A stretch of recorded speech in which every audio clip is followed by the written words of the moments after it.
اس مناظرے پر ایک نظر۔ یہود کی طرح نصارہ بھی ایک بندہ خدا حضرت عیسیٰ کو اس کا بیٹا کہتے تھے۔ پیغمبر اکرم نے ان سے بھی اقرار لے لیا کہ خدا کے لیے ایسا فرزند محال ہے جو توالد و تناسل کے ذریعے ہوتا ہے، اور انہوں نے ویسا ہی فرزند ہونے کا دعویٰ کیا جو یہود نے حضرت عزیر کے متعلق کہا تھا۔ حضرت نے ان سے بھی وہی بحث کی جو یہود سے کی تھی، باعتبار کرامت صرف حضرت عیسیٰ کے فرزند خدا ہونے پہ دلیل مانگی، اور فرمایا کہ اور صاحبان کرامت بھی فرزند خدا ہو سکتے ہیں۔ وہ اس مجادلہ حسنہ پر خاموش ہو گئے، پھر ایک دوسرا پہلو اختیار کر کے کہنے لگے کہ آسمانی صحیفوں میں حضرت عیسیٰ کا قول ہے کہ میں اپنے باپ کی طرف جا رہا ہوں اور وہ پیغمبر تھے، ان کا قول غلط نہ ہوگا۔ حضرت نے فرمایا اگر تم اپنی کتاب پر عامل ہو تو اس میں یوں ہے کہ میں اپنے اور تمہارے باپ کی طرف جا رہا ہوں، لہٰذا وہ سب فرزندان خدا ہوئے جن سے جناب عیسیٰ نے یہ کہا۔ اس صورت میں حضرت عیسیٰ کی کوئی خصوصیت نہ رہی۔ یہ تمہاری زبردستی ہے کہ فقط حضرت عیسیٰ ہی کو ابن اللہ کہتے ہو۔ یہ مجادلہ حسنہ کی وہ گرفت تھی جس سے نصارہ چھوٹ نہ سکے۔ دہریہ۔ پھر حضرت پیغمبر اکرم دہریوں کی جانب متوجہ ہوئے اور فرمایا تم کو کس دلیل نے اس بات پہ آمادہ کیا کہ اس کائنات کے لیے کوئی ابتدا اور انتہا نہیں مانتے اور کہتے ہو کہ یہ اشیاء ہمیشہ سے ہیں اور ہمیشہ رہیں گی؟ دہریہ۔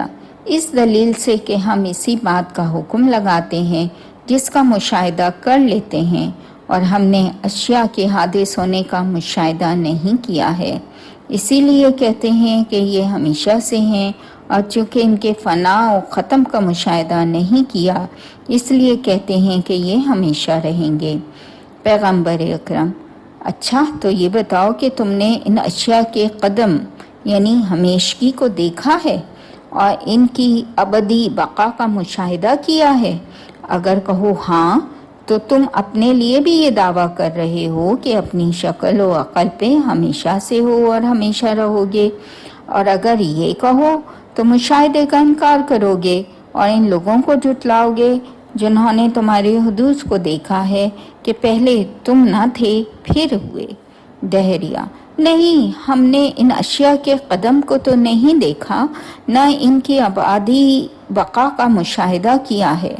پیغمبر اکرم: تو پھر کس قاعدے پہ ان کے قدم و بقا کو دائمی مانتے ہو؟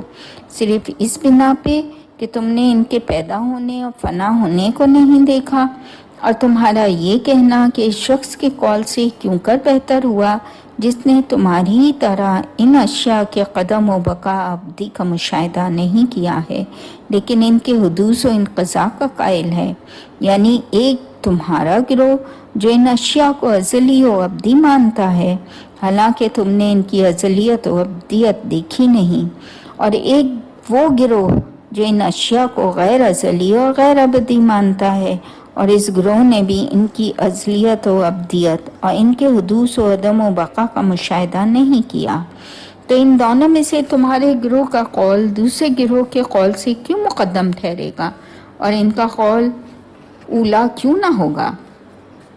اس کے علاوہ تم لیل و نہار کا مشاہدہ کرتے ہو، دیکھتے ہو کہ ایک دوسرے کے بعد آتا ہے۔ دہریہ: ہاں، ہم اس تغیر کو دیکھتے رہتے ہیں۔ پیغمبر اکرم: تو کیا تمہارا یہ فیصلہ ہے کہ یہ دونوں لیل و نہار ازلی و ابدی ہیں؟ دہریہ: ہاں، یہ ازلی و ابدی ہیں۔ پیغمبر اکرم: تو کیا تمہاری نزدیک شب و روز کا اجتماع جائز و ممکن ہے؟ دہریہ: یہ تو نہیں ہو سکتا۔ پیغمبر اکرم: جب یہ نہیں ہو سکتا تو ایک کے قدم ہونے پہ دوسرے کا ظہور ہوگا، اور ایک ان میں سے آگے ہوگا اور دوسرا اس کے بعد آئے گا۔ دہریہ: ہے تو ایسا ہی۔ پیغمبر اکرم: جب ایسا ہی ہے تو دیکھو تم نے کس صفائی سے ان شب و روز کے حدوث پہ حکم لگا دیا جو اب تک گزر چکے ہیں، حالانکہ تم نے ان کا مشاہدہ نہیں کیا، اور تمہارا قاعدہ یہ ہے کہ بغیر مشاہدے کے حکم نہیں لگاتے۔ دیکھو، خدا کی قدرت کا انکار نہ کرو اور مانو کہ وہ شے پہ قادر ہے اور سب کا خالق ہے۔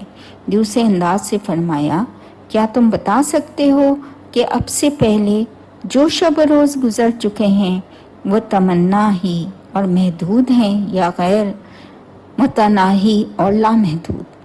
اگر تم انہیں غیر متناہی اور نہ ختم ہونے والا کہو تو اول کے ختم ہوئے بغیر ان کا آخر کیسے آ گیا؟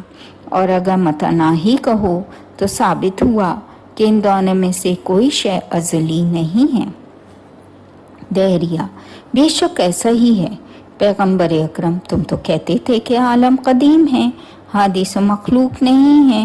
یہ اب تم سمجھے کس معنی کا اقرار کیا اور کس بات سے انکار کر رہے تھے؟ یعنی جس بات کا انکار کر رہے تھے اسی کا اقرار کر رہے ہو۔ دہریہ: ہاں، اپنی غلطی معلوم ہو گئی۔ پیغمبر اکرم: اچھا، اور سن لو، یہ کائنات جس کا تم مشاہدہ کر رہے ہو، ان میں سے بعض چیزیں بعض کی جانب محتاج ہیں، وہ بغیر ان اشیاء کے جن سے وابستہ ہیں موجود نہیں رہ سکتی۔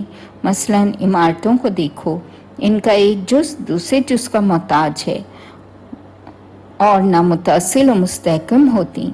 یہی عالم ساری کائنات کا ہے، لہٰذا اگر یہ جز دوسرے جز کا اس کی قوت و کمال کے سبب محتاج ہوتے ہوئے قدیم بھی ہے، تو یہ بتاؤ کہ اگر یہ محتاج قدیم نہ ہوتا، حادث ہوتا، تو اس کی صفت کیا ہوتی؟ تو وہ دوسرے جز کا محتاج ہوتا یا نہیں؟ یہ سن کے وہ لوگ مبہوت ہو گئے اور سمجھ گئے کہ حادث کے لیے وہی صفت احتیاج نکلتی ہے جو اس جز کو قدیم ثابت کہہ گئی ہے، یعنی قدیم ہونے پہ اس کے دوسرے جز کی طرف محتاج ہونا۔ بالآخر وہ لوگ لاجواب ہو گئے اور کہنے لگے کہ ہم اپنے عقیدے میں غور و فکر کرتے ہیں۔ اس مناظرے پر ایک نظر۔ عالم کے متعلق دو قول ہیں، نمبر 1 حادث ہے، نمبر 2 قدیم ہے۔ یہ کھلی ہوئی بات ہے کہ اگر حادث ہوگا تو قدیم نہ ہوگا اور قدیم ہوگا تو حادث نہ ہوگا، کیونکہ حادث کے وجود کی ابتدا ہوتی ہے اور قدیم کے وجود کی ابتدا نہیں ہوتی۔ دہریے نے وجود عدم و قدیم و حادث و علت و معول کی بحث طے کیے بغیر یہ طے کر لیا کہ ہم بغیر مشاہدے کے کسی بات کو نہ مانیں گے۔ یہ واضح ہے جو اس نظریے کا اہل ہے وہ کسی شے کو پیدا ہوتے ہوئے نہ دیکھے تو اس کے حادث ہونے کو نہ مانے گا۔ لیکن پیغمبر اکرم نے ان دہریوں کے اسی قاعدے سے دوسرے پہلو پہ روشنی ڈال دی جو ان کی نظر سے اوجھل تھا، اور وہ عالم کا قدیم ہونا ہے۔ دہریوں نے حدوث عالم کی طرح قدیم عالم کو بھی نہ دیکھا مگر قائل تھے کہ عالم قدیم ہے۔ حضرت نے سوال کر دیا کہ تم نے عالم کے قدم کو دیکھا ہے جو اسے قدیم کہہ رہے ہو؟ دہریے اس مشکل میں پھنسے کہ اب عالم کو نہ حادث کہہ سکتے ہیں نہ قدیم، کیونکہ نہ اس کا حدث دیکھا نہ اس کا قدم۔ نہ یہ کہہ سکتے ہیں کہ حادث بھی ہے اور قدیم بھی ہے، اور نہ یہ کہہ سکتے ہیں کہ حادث بھی نہیں ہے قدیم بھی نہیں ہے، کیونکہ یہ دونوں باتیں محال ہیں۔ اور لطیفہ یہ کہ ان کا مسلمہ ہے کہ جب دیکھ لو تو مانو۔ بالآخر غور کرنے کی مہلت مانگی۔ حضرت نے ایک اور طریقے سے انہیں ان کی غلطی پہ متبنی کیا، وہ یوں کہ زمانے قابل تقسیم ہیں، لہٰذا محدود ہوگا، غیر محدود نہیں ہوگا۔ چنانچہ شب و روز کے ذریعے اس پہ بحث کی جو ان دہریوں کی فہم سے قریب تر تھی۔